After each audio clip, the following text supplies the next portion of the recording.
In this part, we're going to create some more advanced material setups. So at the moment, we have a lot of simple materials with a color channel and maybe an alpha channel, but we really want to improve those materials to make them more realistic and to make them more responsive with the lighting. So we're going to start with the leaves because they are the most dominant material in the scene. We have 8 leaves from the lowbreak trees and from the ground 3D leaves.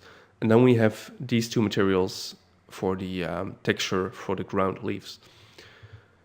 Now the 8 leaves we have over here actually consist of only 4 leaves, and we have 1 material for the front of the leaf and 1 material for the back of the leaf. So if you click on the materials, you'll see that one of them has a FR extension and one of them has a BA extension, so front and back. Similar for these 2 and these 2 and these 2. Okay. So what we want to do is especially the front of the leaf, which is always the side that's pointed towards the light, that's going to be a lot softer and more reflective than the rear of the leaf. Now the amount of reflection a leaf has can vary depending on the weather conditions and the time of day. For example, if it's just shortly after sunrise, then there's a lot of dew still left on the leaves, which will make them more moist and therefore more reflective. If it's later in the day, some of that moist will have evaporated and the leaves become less reflective. So that's always something to keep in mind depending on the kind of feel you want to create. I have an example picture here, especially for leaves on the ground. So this was shot with a lower exposure to really highlight the reflection here. So all those white reflective surfaces, if you compare them here to the right, where there was a tree blocking the light and there was less reflection, it makes a huge difference to the scene. So if this wouldn't have been there, that reflection on the leaves would have looked very different and a lot less realistic, of course. So important to keep that in mind and always look at reality when you come up with your material setup.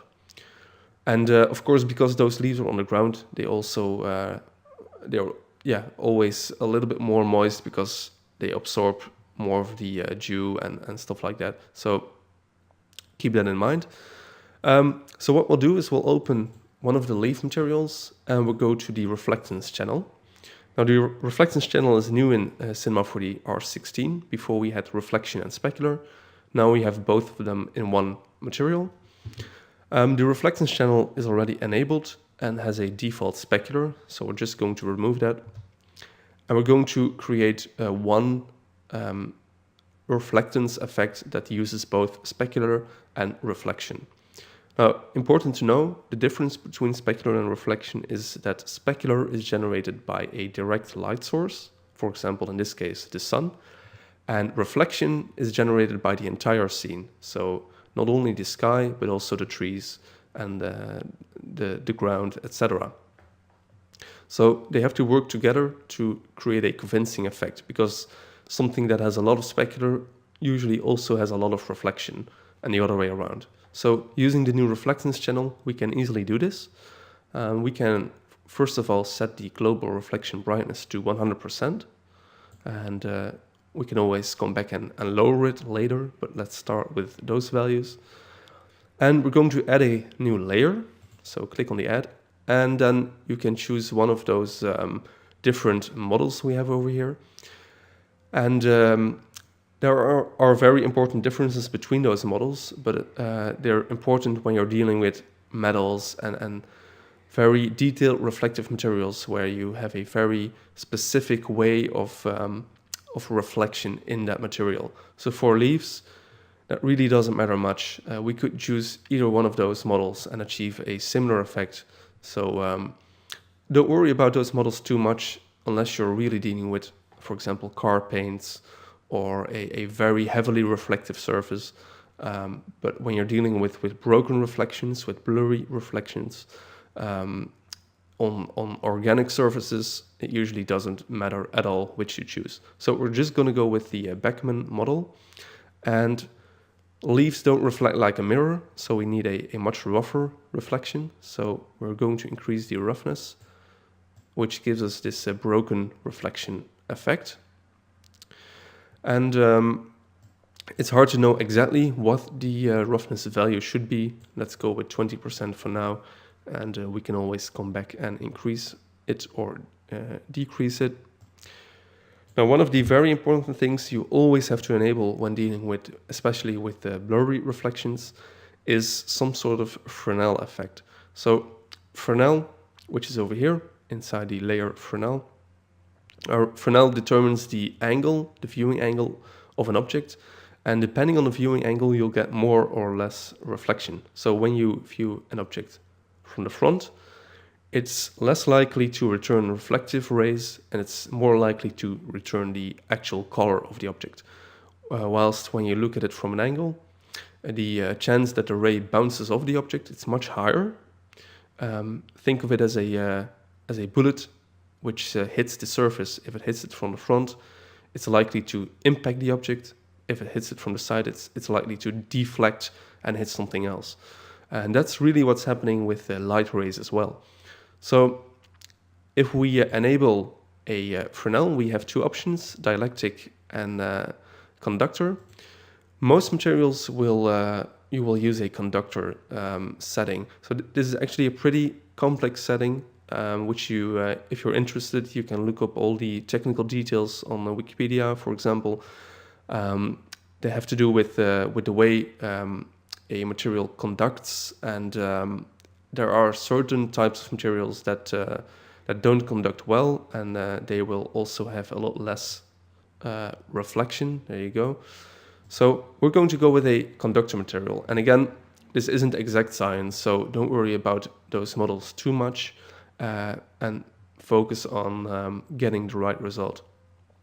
Now we can increase the Fresnel or decrease it by changing the IOR, so the index of refraction. Sorry, I just clicked on that animation button.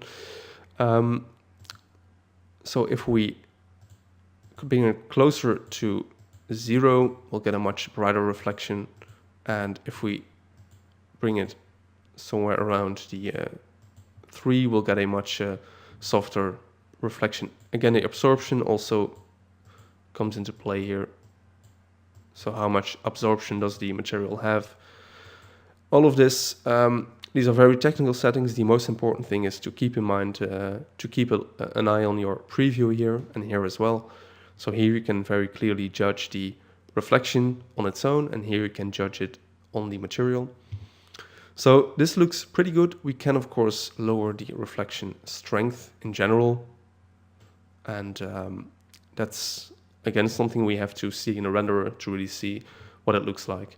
For now I think this works. We also have a specular which was automatically added as well. So let's leave it at maybe 40%, as you can see over there. And this will purely be the reflection of the sunlight. So that should be a very bright reflection, okay? So let's leave it at this for now. I'm also going to add a bit of bump here because the leaf is now completely flat and soft. So I'm going to copy this leaf and bring it to the bump channel and paste it in. Again, to sort of add a bit of roughness, and feel free to increase this to a high value, for example 400%. There you go. That gives us a lot of structure and will give us more realism. It will also scatter the light in different directions, so you can clearly see this additional highlight here, which wasn't there when we rendered it at without any bump. So that's it. What we'll do now is we'll go to the reflectance channel, and we're going to copy this layer. So just click on the layer and hit copy, then close it, and we're only going to apply this to the front of each leaf. So going to this material, which you can see is a front material, and I'm going to remove this specular and paste our copied layer, and I'm going to set the global refraction brightness to 100. I'll just repeat this step for the third front leaf, And the fourth one,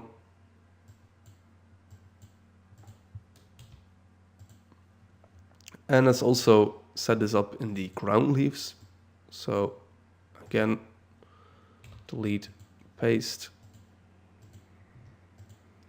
There we go. So now we have that same reflection model on all the leaf materials, or all the front leaf materials. And let's have a look what this looks like.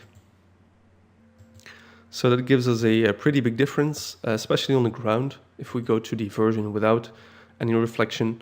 But also in the trees, for example, here you can see a few highlights which weren't there previously. And you can also very clearly see it on the 3D leaves. So let's just take a look from a different angle. So let's take the top shot we have here and render this out as well. And I'm also going to render the third perspective that we have, which is the side view with the sun from the left. So here we have the difference with the top view, which is huge. So before we had this very ugly, strong, diffuse lighting, and now much of that light is absorbed and is traded in for reflection. So we have all these nice wet areas here, and especially the open areas, so where no tree is directly in front, we get these very nice bright reflections from the sky. Beneath the trees we get less reflection because the tree is blocking the light from the sky. We also have a few nice areas over here, which if we compare it to the old render, were just a big shadow area, and now there's a lot more detail.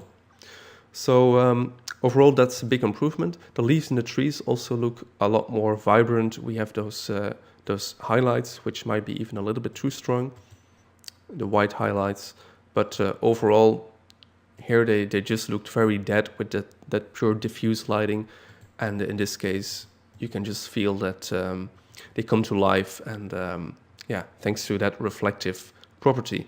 So that's a huge difference, and that's why we didn't really fine-tune the lighting any further, because without these material setups it doesn't make much sense to look at the lighting at all. Okay, and this is the third perspective, so let's just have a look at the old version. There it is.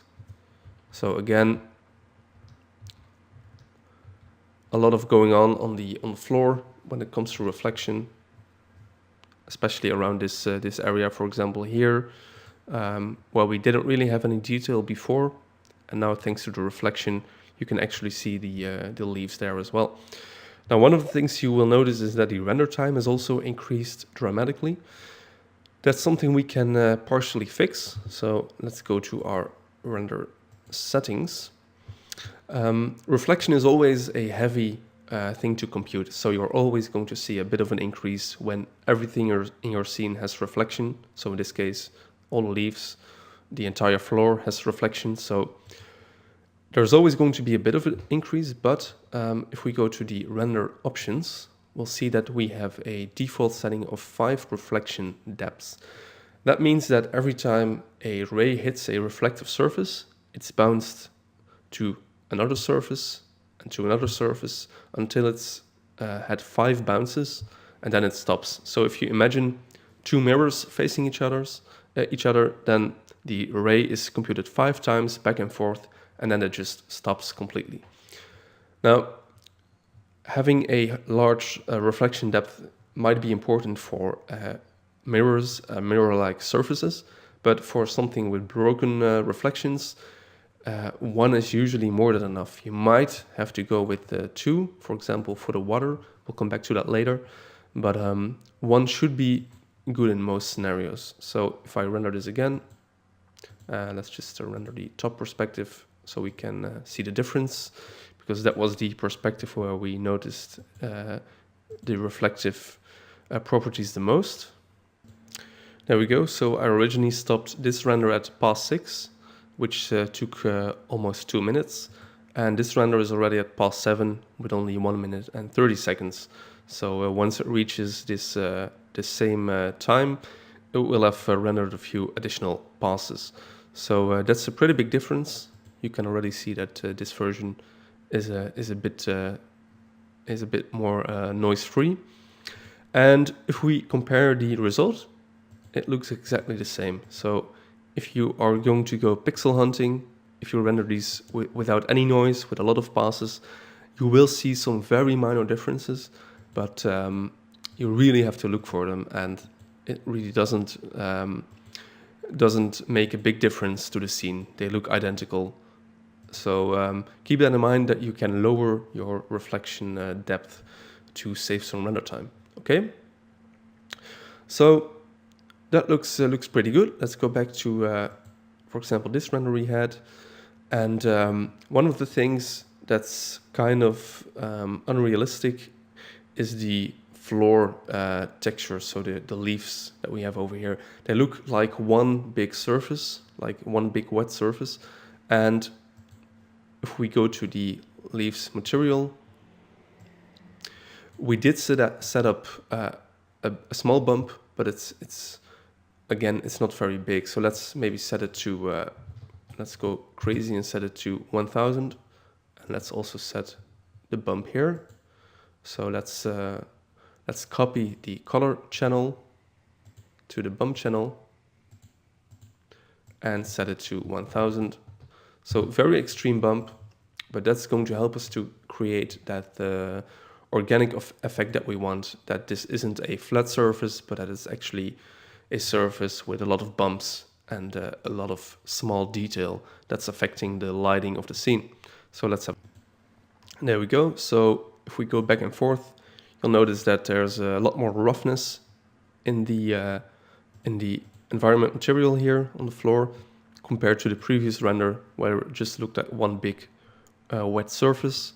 Here you can actually see a lot more detail coming out. So that's one thing we can do to increase the detail of those areas. Another thing we can do is we can go to our material, and I'm going to start with this one. Go to the color channel and set the sampling to a different sampling method. So by default, Cinema 4D uses MIP mapping, which is a very animation-friendly method that blurs the texture heavily, especially when viewed at an angle. For example, here we have we are not looking at it from a straight angle, but from a pretty big angle. So this is going to blur the texture significantly, and that's actually not very realistic because it's going to blur all those small details that we have in our texture. So to get around this, we can use a different sampling method, and the sharpest one, or one of the sharpest ones, is the circle sampling. And you'll notice that when I click on my texture and make this a bit bigger and switch between MIP and circle, you'll notice a big difference in sharpness here. So let's do that for these textures as well. So set these to circle. And let's also go to the bump. And here we can use a method that's a little bit in between. For example, set, which is also sharper, but not as sharp as circle. So we have a little bit more soft texture in the bump channel.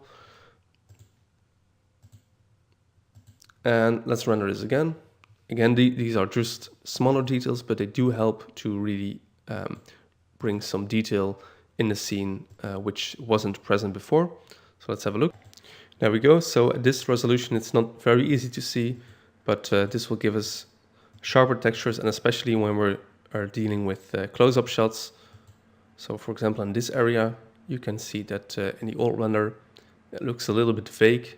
If I zoom in here, and here you see a lot more highlights thanks to that sharper texture mapping. So again, this is going to help us believe that this is not a flat texture, but it's actually a part of a 3D environment. So that's that.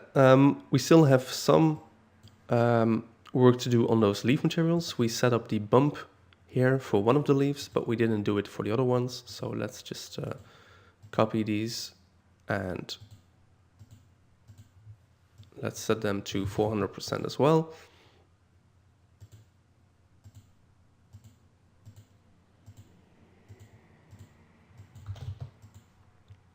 And you could do the same thing for the back of the leaves. you don't often see the back of a leaf in these type of scenes, so it's not going to have a very big impact, but it's certainly something you can do as well. And also here, let's set the sampling to circle, so we get a much sharper texture in case we want to do a close-up of a leaf. So let's just select all of these and set the sampling to circle. There you go. All right, so that takes care of the leaves for now. Then let's have a look at some of the other materials. So of course we have the water, which at the moment just has this this gray texture over here. So let's call it water. And I'm going to remove the color, and I'm going to go to the reflectance and delete the specular as well. And I'm going to add another Beckman model with just a little bit of roughness, so maybe 1 or 2%, because the water surface should be almost like a mirror. And to make the water a little bit dynamic, I'm going to add a little bit of bump, just very subtly. So just go to bump, go to noise, and let's set the strength to 2% for now. And that looks pretty convincing already. Now let's go to the reflectance and go to the Fresnel, set this to conductor, and let's just see what it looks like with the default setting. So if we hit the render, let's have a look if the water, if the bump effect is large enough, if the noise is large enough or too small maybe. So there we go, we can already see this pretty well.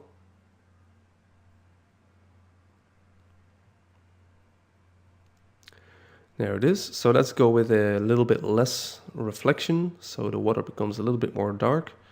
So I'm going to go into the material here and set the reflection strength a little lower, maybe also decrease the or increase the absorption. Let's have a look. So like that. All right. And let's have a look again.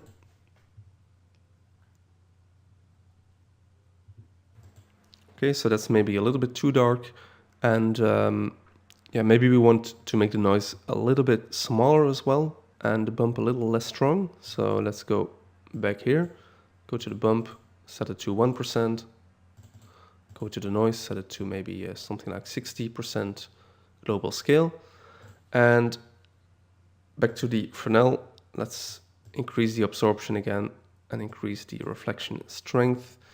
And what we can do is we can use a color here. So maybe let's set a little bit of a bluish color. Nothing too extreme, but let's have a look what that looks like. Okay, so the water is maybe a little bit too blue. And the noise is maybe still a little bit too big and strong. So again, just go back. And you can even set this to 0.5% or 0.3. And let's make it a little bit smaller. And go to the color, make it a little more towards green. Like that. Okay. And let's have a look. And that looks pretty good. We get a very subtle distortion here in the water to clearly indicate that there are some smaller waves generated by the wind, but nothing too big.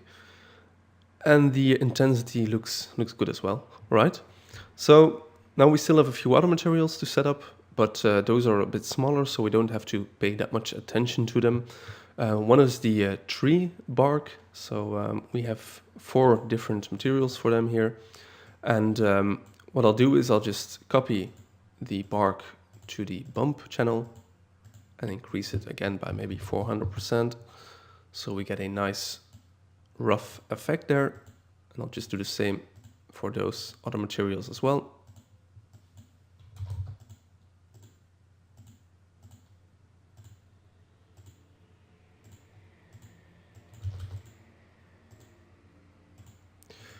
There we go.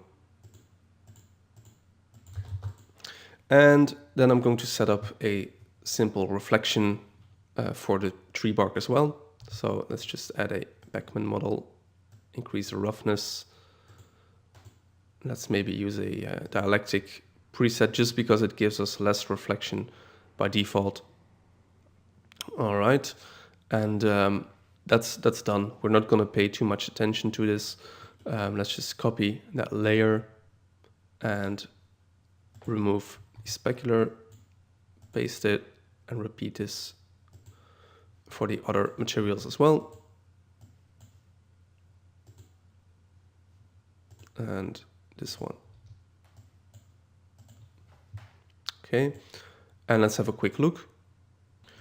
So not really something we see at this distance, but if we would go closer to the tree bark, we would pick up that extra detail. So it's important to at least add the rough material settings there.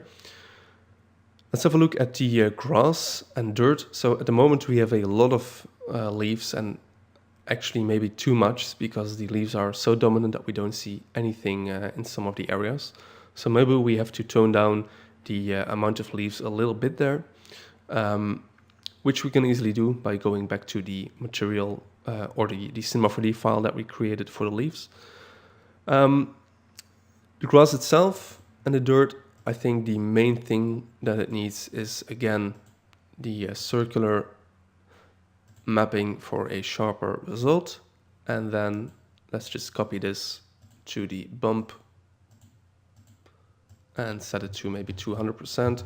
So we get a very rough material, which of course is necessary because grass and dirt have a lot of roughness. So it's not a soft, silky material. And again, we can set this maybe to set, or we can leave it at the circle value.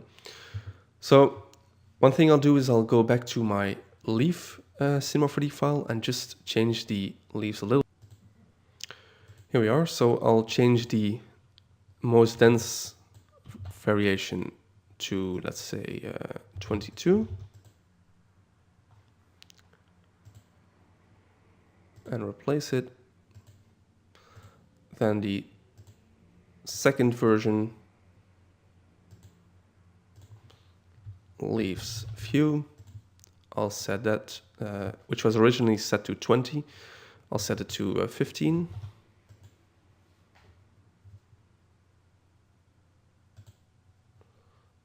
And then the last variation, leaves fewer, I'll set that to 7.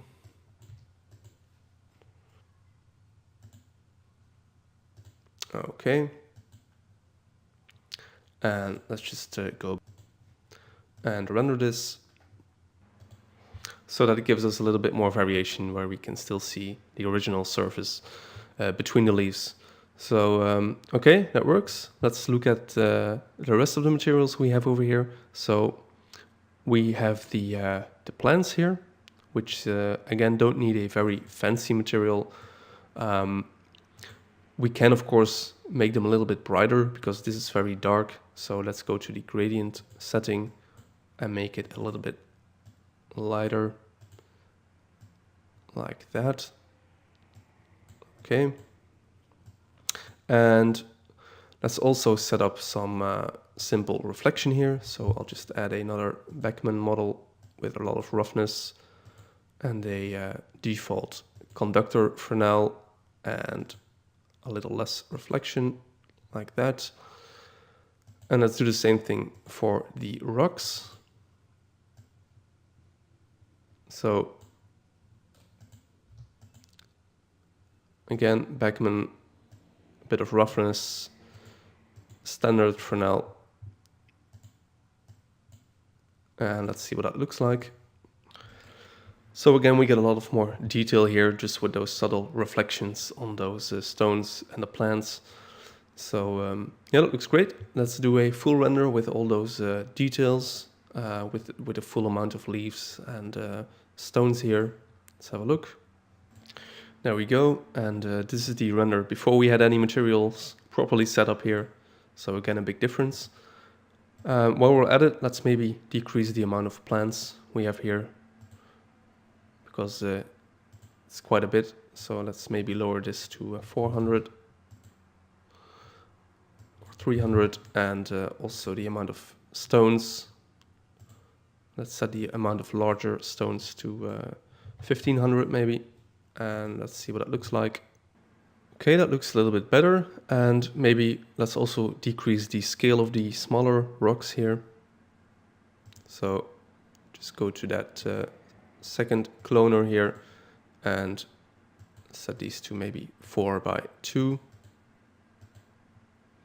Okay. So that makes these stones a little less dominant, and we get a nice mix of leaves and stones here. So I think that works quite well. All right, so we set up all of our materials at this point. We can always come back to them to really fine-tune them, but this is the global setup. Now in the next part, we're going to extend our forest to make it really big with mountains in the distance. And we're going to have a look at how the materials and the lighting work out at that larger scale.